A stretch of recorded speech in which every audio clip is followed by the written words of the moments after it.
La historia que quiero vivir. Un viaje al pasado mexicano a la manera de José Manuel Villalpando. Amigas, amigos, muy buenas tardes tengan todos ustedes. Los saluda con el afecto de siempre José Manuel Villalpando aquí en una emisión más de su programa La historia que quiero vivir, que estamos transmitiendo en vivo hoy en nuestro 6º aniversario a través de los micrófonos de Radio Fórmula en el 103.3 de FM, en el 970 de AM, aquí en la capital de la República Mexicana, en alguna que otra ciudad de nuestro hermosísimo país, porque ustedes saben que estamos en plena batalla contra la comercialización de autos de lujo que nos hacen la competencia desleal, pero también llegamos, eso sí, a los Estados Unidos de América, Puerto Rico, a Canadá y a todo el territorio nacional donde hay señal de internet, gracias a la página www.radioformula.com.mx, donde ustedes encuéntrense o donde se encuentren, nos pueden sintonizar. Gracias, repito, estamos en vivo. Sí, hoy es nuestro 6º aniversario y quiero decirles que por supuesto están a su disposición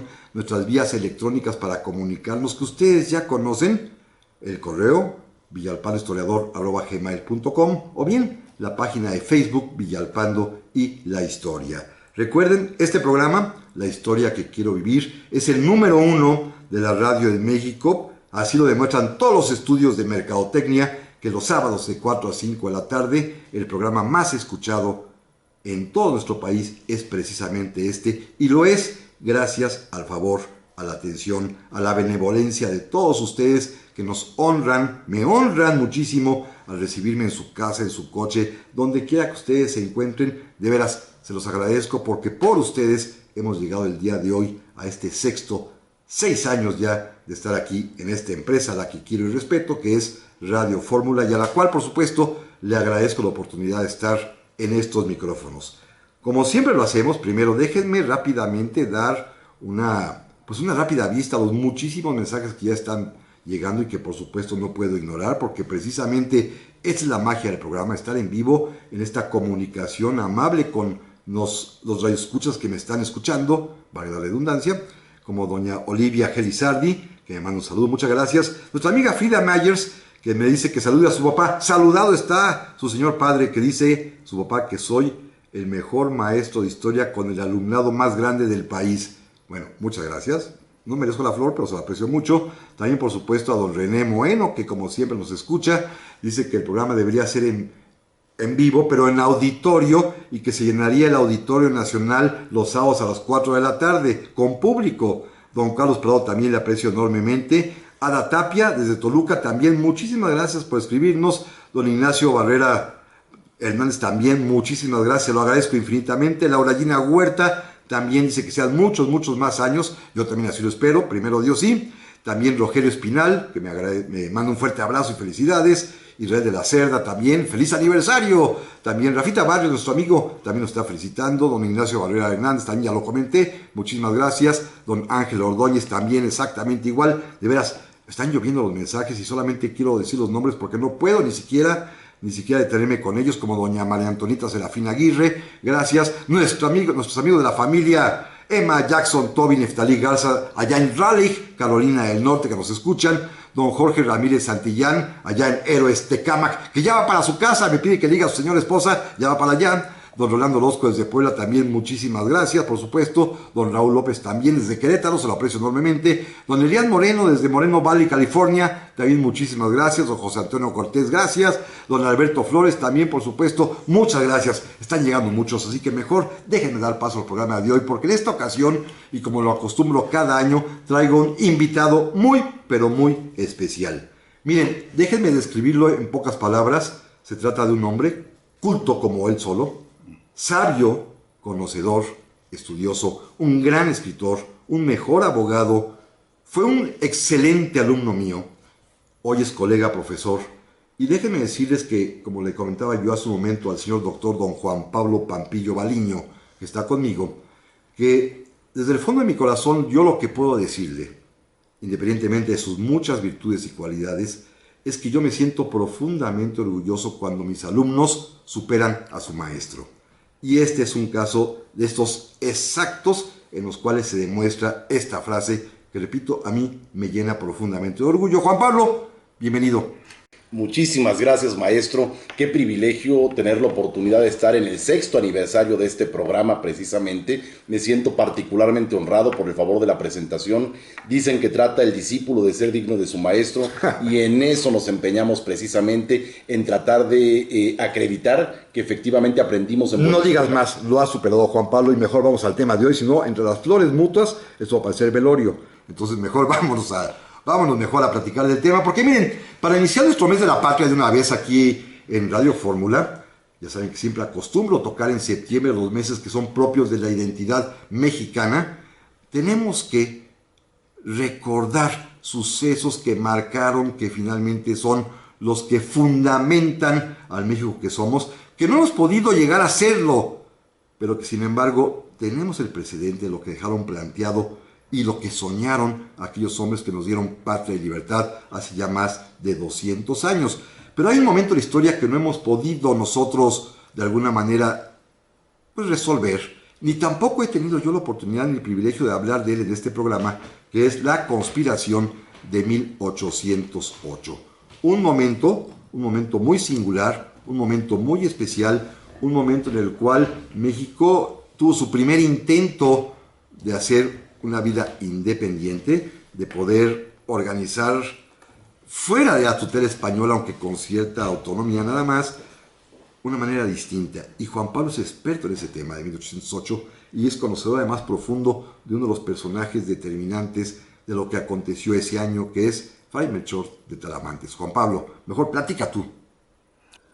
Pues efectivamente, me temo que muy pocos mexicanos están conscientes de quién fue Fray Melchor de Talamantes y Baeza, un ilustre limeño, es decir, nacido en Perú, en la ciudad de Los Reyes, precisamente, y trasladado a la nuestra, a la ciudad de los Palacios, en el año de 1799, donde vivió precisamente hasta el año de su muerte, 1809, después de haber padecido una muy dura prisión y una muerte pues prácticamente propiciada por el contagio de vómito negro, de fiebre amarilla en San Juan de Ulúa, precisamente por haber sido extranjero en su patria grande, es decir, en los reinos hispánicos, que propuso precisamente articular con el propósito de formar una especie como de Commonwealth semejante a la británica, que le hubiera dado una hegemonía particular a Nueva España, es decir, a México, en el contexto americano, que todavía no encuentra, a pesar de su posición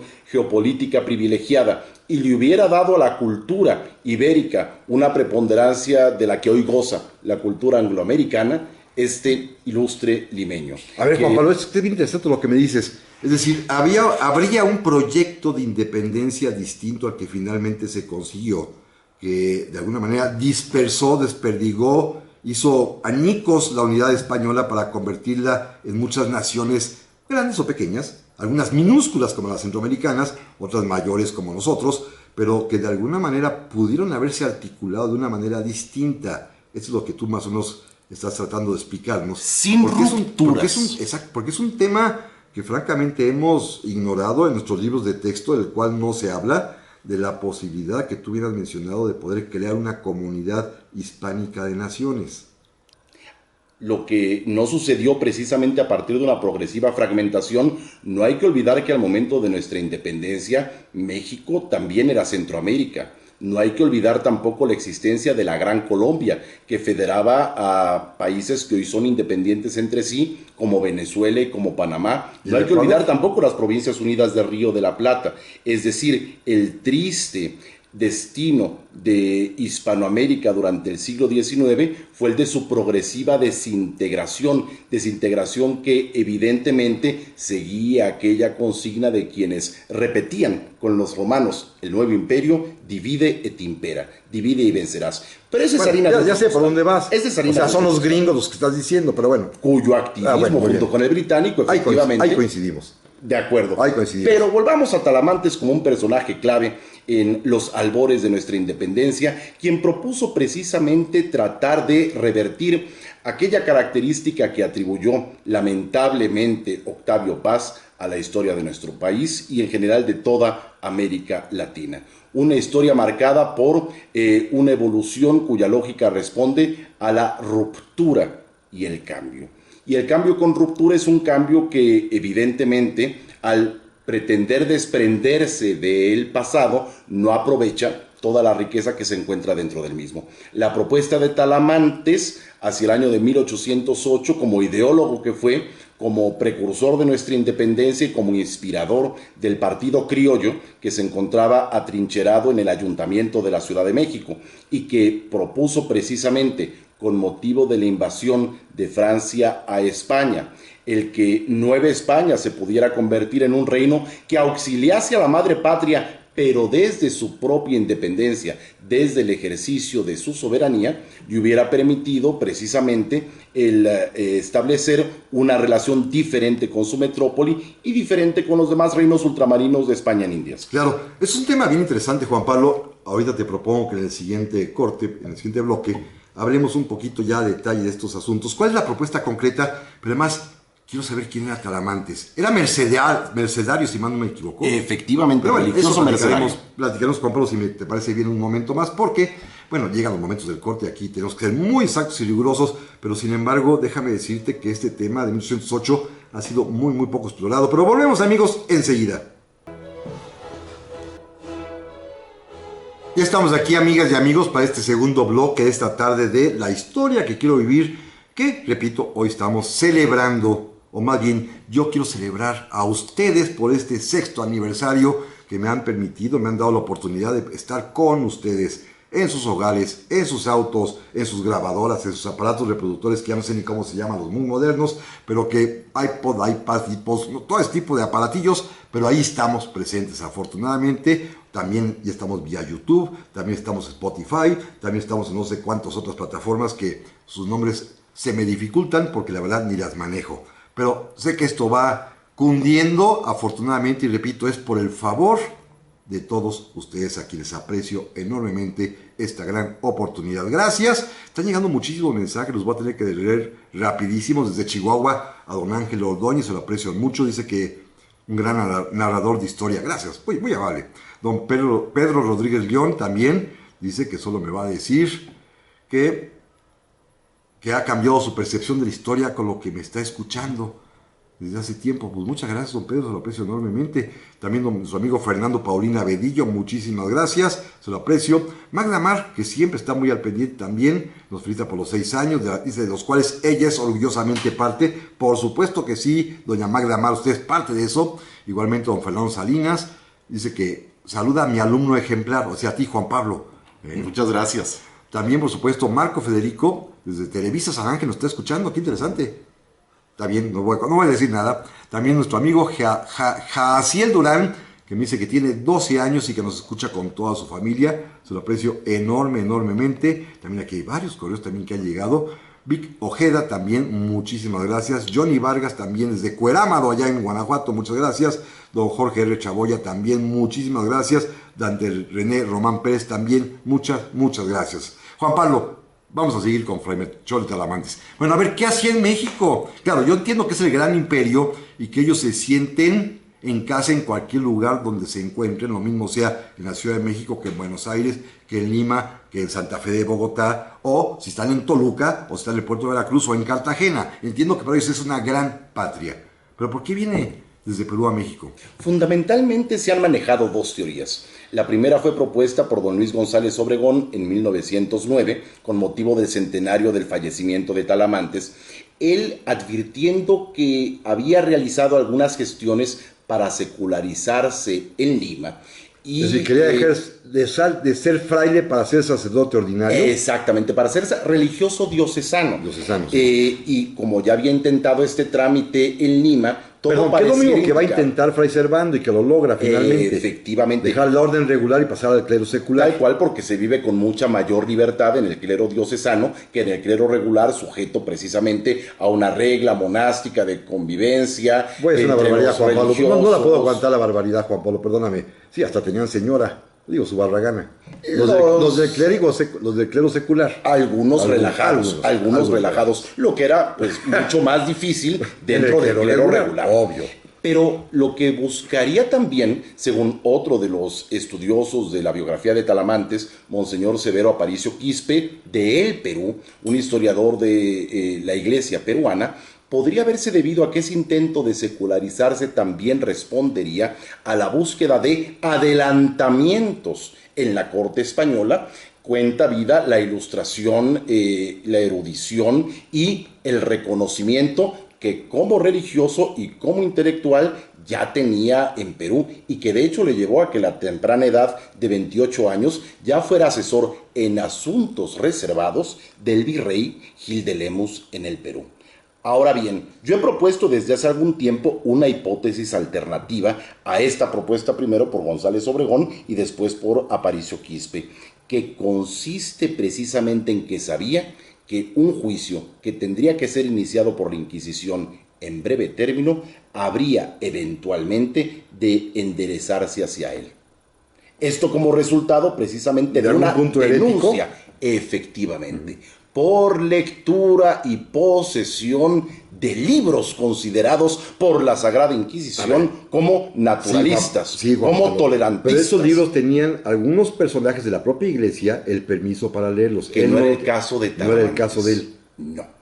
Ni tampoco, aunque lo era del barón de Nordenfilch, que tenía permiso para leer estos libros y que fue hacia quien se enderezó esta denuncia, que llegó hasta el propio padre Camilo Enríquez, que tuvo una participación tan señalada en la independencia de Chile. Y pues todo este grupo de intelectuales al que también pertenecía Talamantes en el Perú, con Hipólito Unanue, por ejemplo, este médico que después fue firmante del Acta de Independencia de Perú y fue también secretario de Bolívar y de San Martín en su momento. Pues en todo este grupo de ilustrados, por decirlo de alguna manera, del que participaba Talamantes, existe constancia de que sin permiso él había leído, entre otras obras, desde luego el Contrato Social de Rousseau, desde luego el Espíritu de las Leyes, pero otras obras que eran consideradas más que heréticas y blasfemas, como El Año de 2440, obra anónima atribuida a Louis Mercier. Así, a ver, Juan Pablo, una pequeña duda para rebatirte un poquito.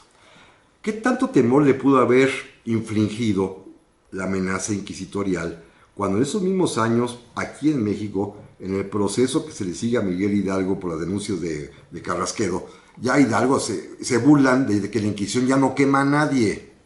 Ya hacia finales del siglo XVIII ya no queman a nadie. El último auto de fe ya tenía más de 70 años de haberse realizado, ya no quemaban a nadie. Sin embargo, se podía generar una pena muchísimo mayor, que es la de la excomunión, que daba lugar a la separación de la comunidad, no solamente religiosa, sino social, impidiendo consecuentemente que la buena reputación que se había formado este fraile pudiera seguirle procurando los adelantamientos que quería. Bueno, en eso podrías tener razón, Pero bueno, el caso sea como fuera, es que desembarca. Haya sido como haya sido. Salióse del Perú. Y se vino a México, desembarcando en Acapulco en 1799, es decir, a la edad aproximadamente de 34 años. Vivió los primeros 34 años de su vida en Perú, los últimos 10 en México, hasta su prisión y muerte en 1808, 1809, y ya lo vemos figurando desde muy temprano en actos de relieve y codeándose con la crema innata de la sociedad y de la intelectualidad mexicana. Lo sabemos asistiendo a tertulias muy importantes de los marqueses de Guardiola y de Uruapan, a las tertulias de la intendenta de San Luis Potosí y frecuentando.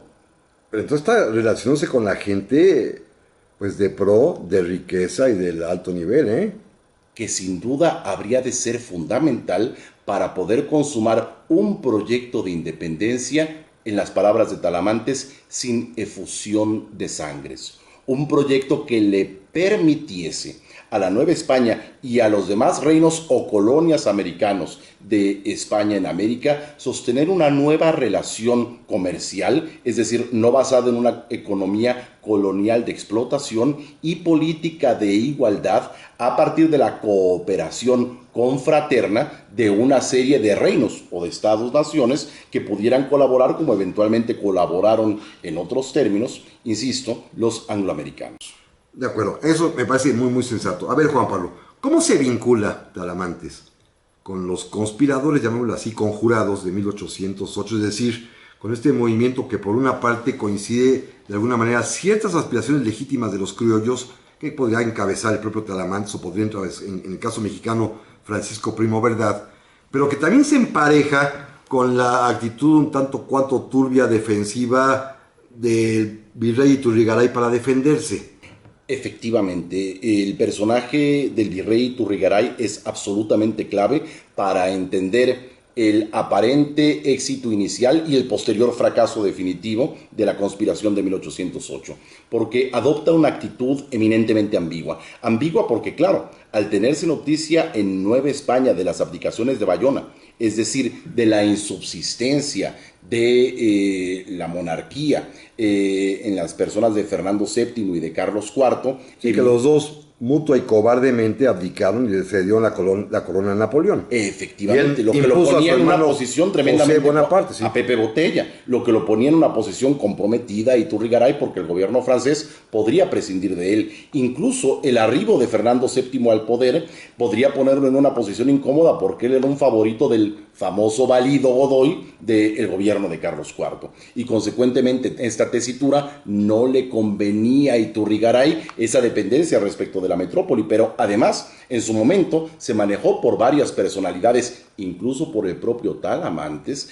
la posibilidad de que Iturrigaray pudiese encabezar como rey al reino de Nueva España independizado de la metrópoli española. Ahí sí te diría yo que hubiera sido algo terrible, fatal, dada la corrupción del virrey Iturrigaray.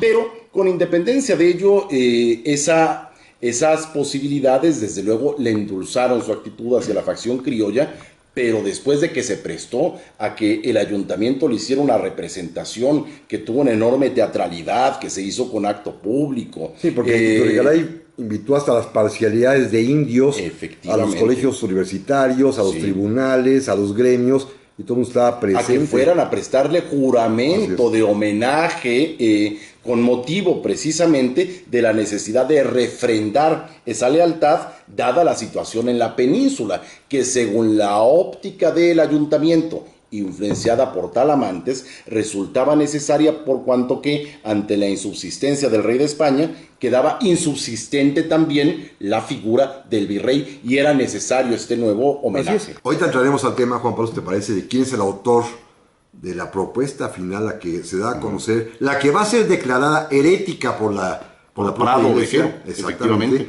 y que pues finalmente es de alguna manera el detonante de lo que va a ocurrir justamente el día 15 de septiembre, pero de 1808, es decir, exactamente 2 años antes de nuestro grito. Volvemos enseguida.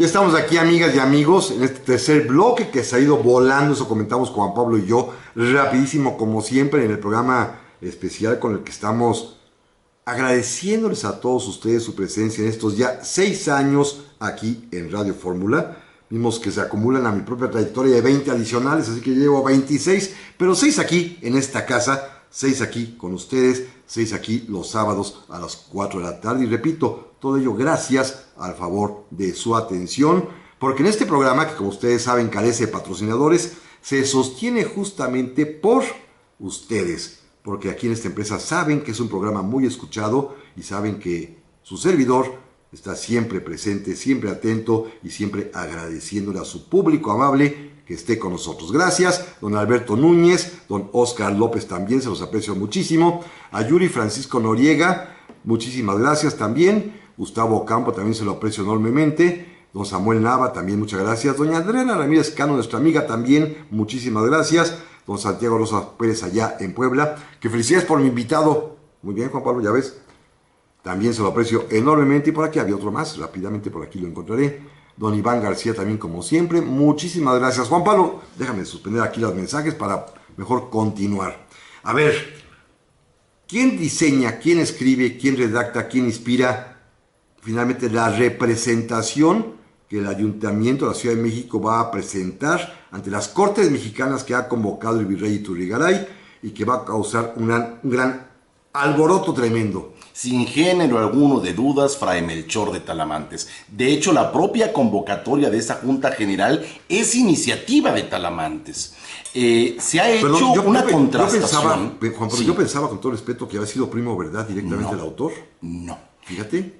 Yo pienso Reconozco mi equivocación. No, ninguna, porque efectivamente Primo de Verdad, como munícipe, es quien hace la propuesta. Pero esa propuesta viene inspirada precisamente por el pensamiento de Talamantes, quien no solamente comentó sus ideas, sino que circuló sus manuscritos, y algo que es muy interesante y que vale mucho la pena tener presente, es que haciendo una comparación a dos columnas entre la representación del ayuntamiento y el Congreso Nacional, este manuscrito elaborado por Talamantes, las coincidencias, y no me refiero solamente a aquellas de naturaleza filosófica, sino incluso de redacción y de sintaxis, son evidentes. No cabe la menor duda de que más allá de que algunos pasajes que puedan considerarse paráfrasis de la representación respecto del Congreso Nacional de Talamantes, hay otros que son una copia literal.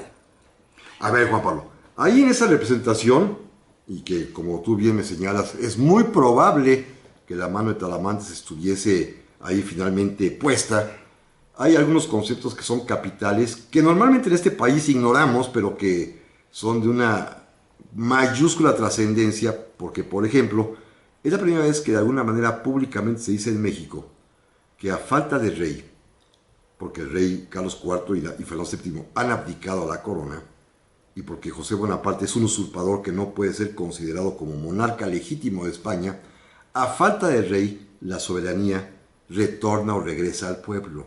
Y lo que resulta más curioso es que estas ideas aparentemente nuevas son ideas viejas y tradicionales que podemos remontar por lo menos a la Segunda Escolástica Española y particularmente a Francisco Suárez. Eso efectivamente. No hay que olvidar que a Francisco Suárez en el siglo XVI, en polémica que le pide el Papa que lleve a cabo respecto de la teoría del origen divino, del derecho divino de los reyes a gobernar, él elabora esta teoría, esta doctrina pactista, que puede resumirse en ese dictum latino que reza: omnis potestas adeo per populum, es decir, todo poder viene de Dios, y aunque lo ejerce el monarca, lo hace por mediación del pueblo.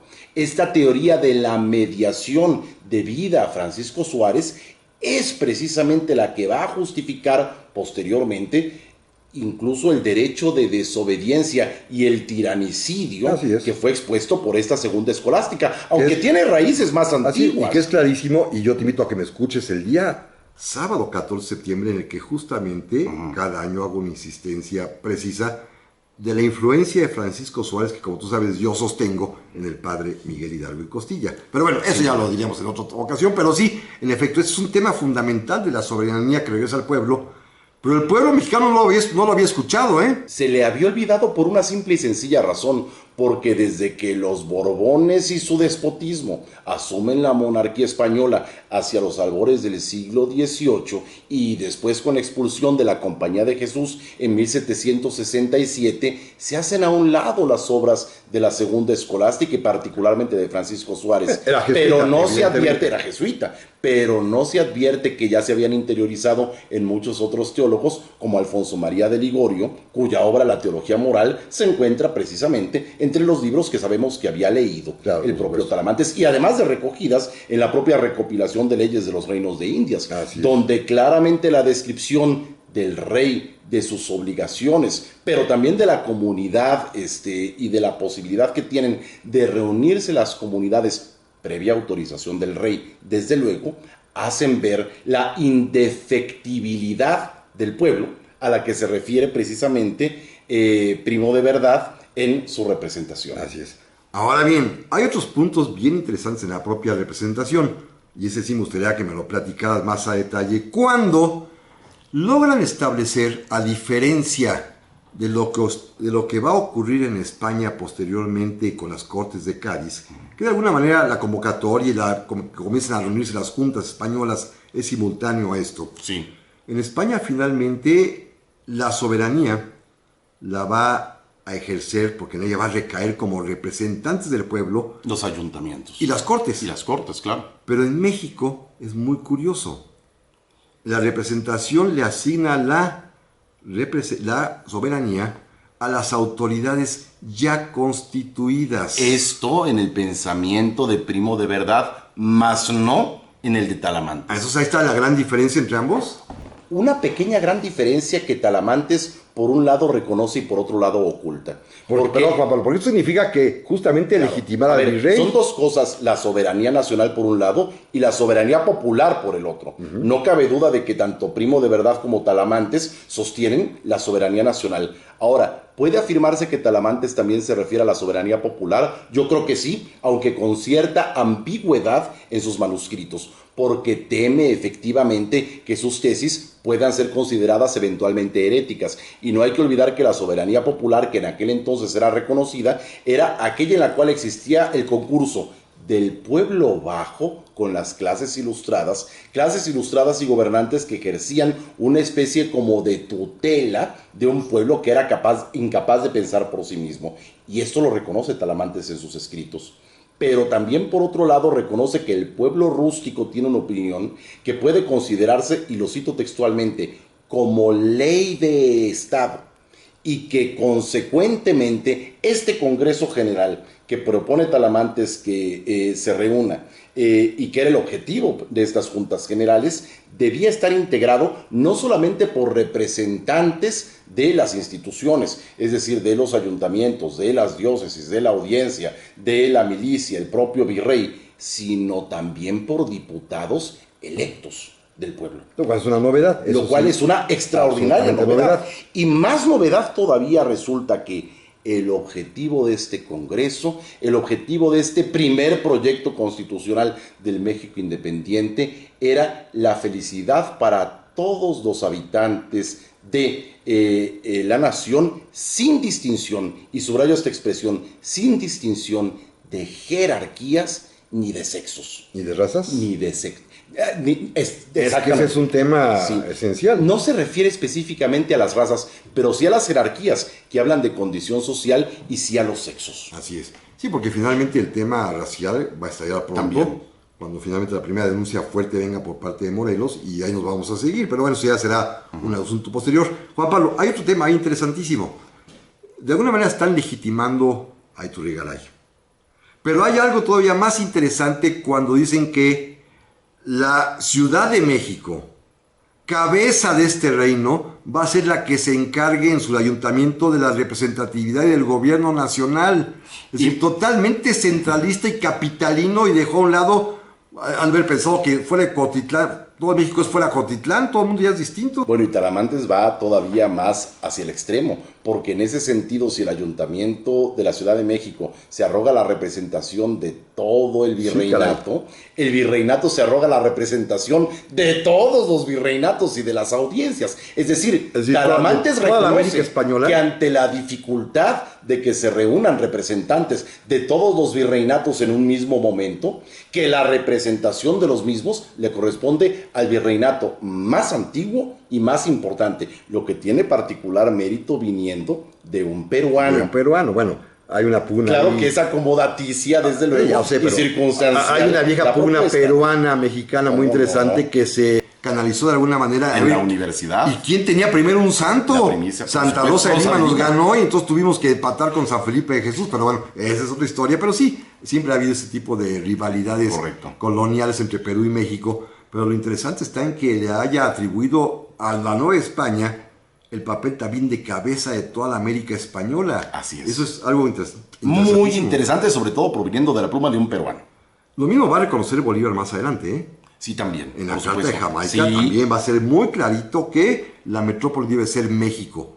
Pero bueno, eso ya se les olvidó a nuestros hermanos de América del Sur, y es un tema de... Retomaron más bien el proyecto de Francisco de Miranda. Así es. De crear esa ciudad más bien fantástica. No quieren hablar del hermano mayor que siempre hemos sido, pero ese es otro tema. Y pero nosotros también como hermanos mayores que nos hemos olvidado de nuestros hermanos latinoamericanos. Eso es tal cual, Juan Pablo. Oye, pues el tema se pone interesantón, y ahorita en el siguiente episodio, por supuesto, en el siguiente bloque, debemos platicar ya de cuál fue el desenlace de esta conspiración y sobre todo cómo padecieron estos hombres. Volvemos enseguida.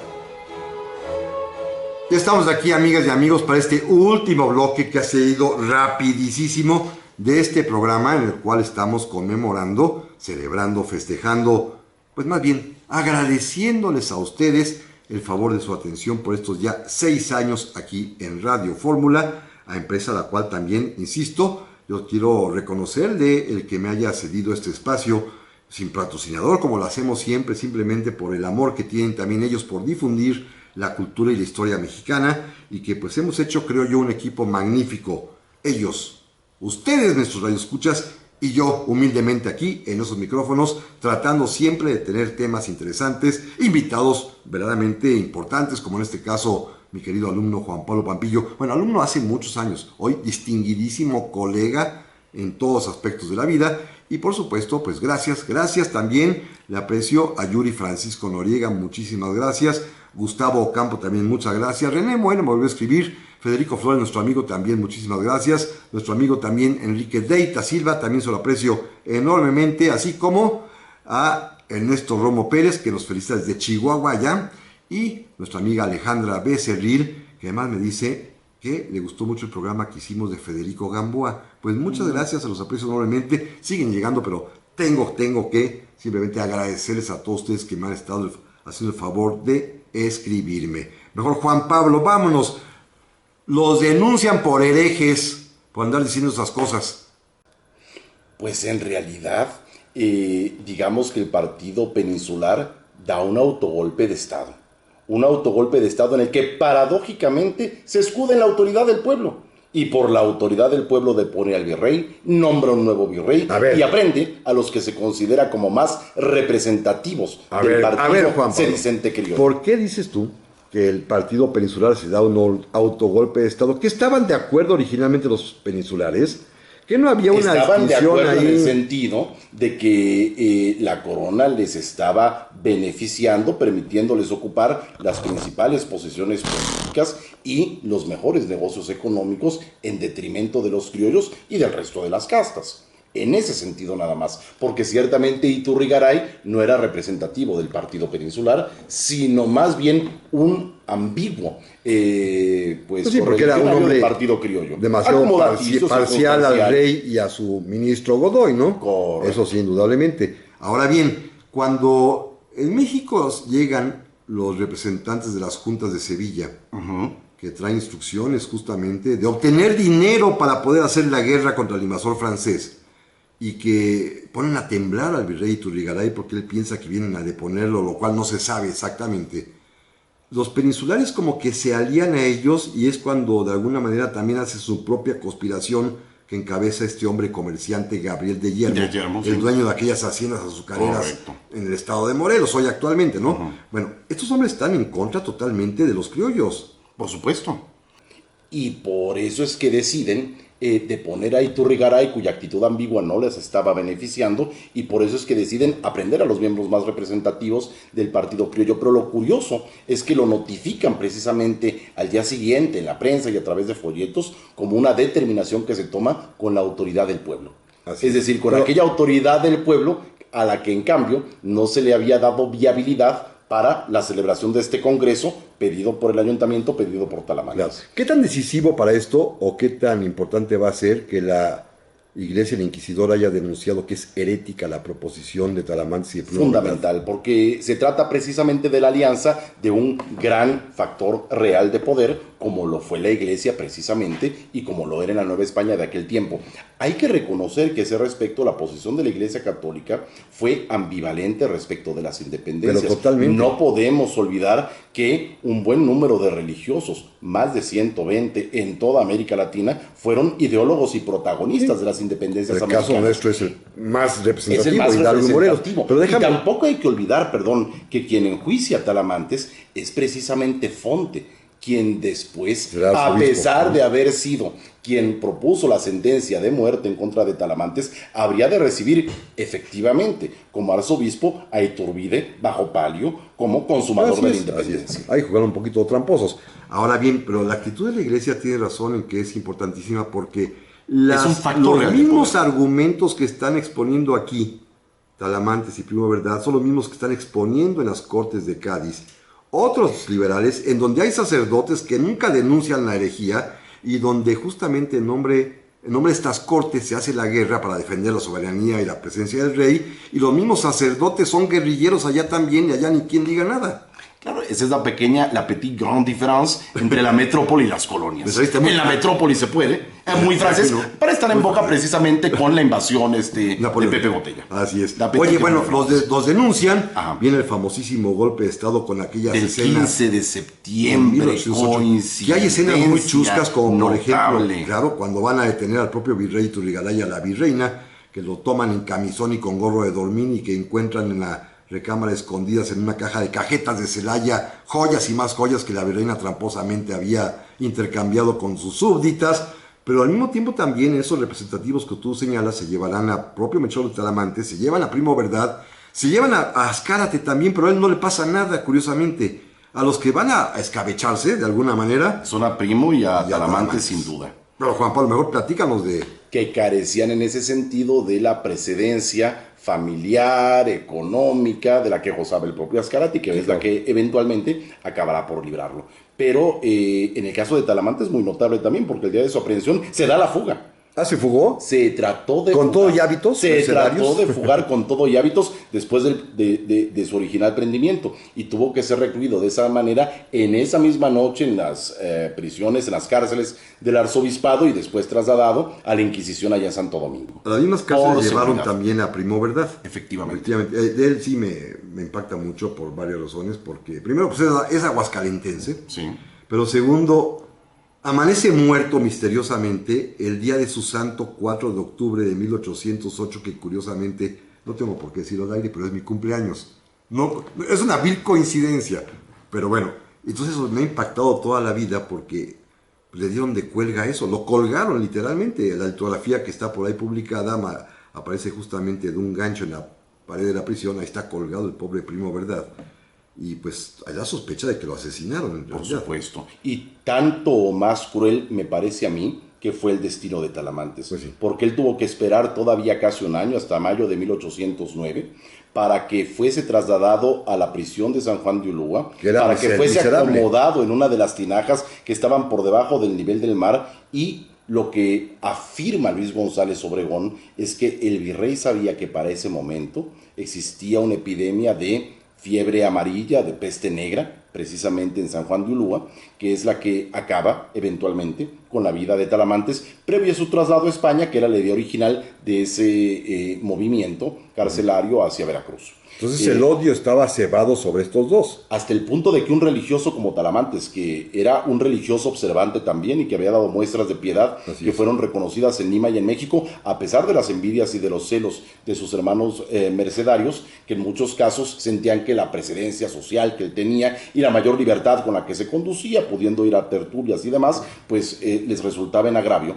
Lo cierto es que Talamantes, de plano, le pide a los carceleros que informen a los jueces que si no se toma una determinación respecto de su persona, él estaba dispuesto a ser homicida de sí mismo. Fíjate qué interesante eso. Oye, a ver, Juan Pablo, ya para que se nos vaya a venir el tiempo encima, ¿cuál sería el legado hoy en día de Talamantes? ¿Qué podríamos aprender? Sobre todo, tres cosas. Me preocupa fundamentalmente, o me inspira fundamentalmente, porque lo sé por experiencia y conozco, que tú hace poquito ya hablaste de Talamantes ante los peruanos en la propia Embajada de Perú en México, que de alguna manera, como el año que entra celebran su bicentenario de la consumación de su independencia por el general José San Martín, aunque ellos no quieran reconocerlo, San Martín los libera, pero están de alguna manera rescatando estos personajes que en el caso de Talamantes ya no es de ellos, porque este hombre vino a pensar aquí. Pero bueno, ¿qué podemos rescatar en un minuto de Talamantes, mi querido Juan Pablo? Tres cosas fundamentalmente. La primera, el haber sido un pensador que con independencia de su filiación filosófica, teológica y religiosa, fue capaz de abrir su pensamiento hacia otras corrientes, hacia otras escuelas, con el propósito de tomar lo mejor de cada una y articular un pensamiento propio. En segundo lugar, el haber propuesto una independencia por una vía legal, institucional, sin necesidad de rupturas, como las que desafortunadamente tuvieron que producirse ante este golpe de Estado dado por el Partido Peninsular y que fue una independencia, una guerra de independencia que va a durar más de 11 años y que va a ser de lo más sangrienta, evitando esta dinámica de ruptura y cambio de la que habla Octavio Paz. Y la tercera, el haber reconocido la vocación que tenían todos los reinos de aquel entonces, todos los países iberoamericanos de ahora, para poder conformar una fraternidad de estados. Que no logramos nunca, lamentablemente. Yo quiero, Juan Pablo, agradecerte infinitamente que hayas estado conmigo en esta tarde, conmigo y con este público amplísimo que saben bien, son casi 500,000 de personas en todo el país y en el extranjero. Gracias, por supuesto, a la benevolencia y preferencia de todos ustedes, Juan Pablo. Mil gracias. Y amigos, por supuesto, primero que nada, deseo reiterar ese afecto, ese respeto, este honor que tengo yo de poder estar con ustedes durante ya 6 años. Que Dios me los multiplique para beneficio de todos aquí en este esfuerzo gratuito, desinteresado, en el cual colaboramos pues desde don Raúl, nuestro operador, Guillermo López Negrete, nuestro productor, Fernanda Nava, nuestra nueva productora, y pues un servidor siempre con muchísimo gusto. Y también quiero agradecer rápidamente, nos escribe también Miguel Antonio Mesa desde Durango, y mi queridísima amiga que tú conoces, Iliana Palestino, compañera de la Escuela Libre de Derecho, que también nos está escribiendo. También te manda a saludar a Juan Pablo, dice que ojalá se acuerdes de ella. Sí te acuerdas, ¿verdad, Juan Pablo? Por supuesto. Que sí, Iliana, que sí se acuerda.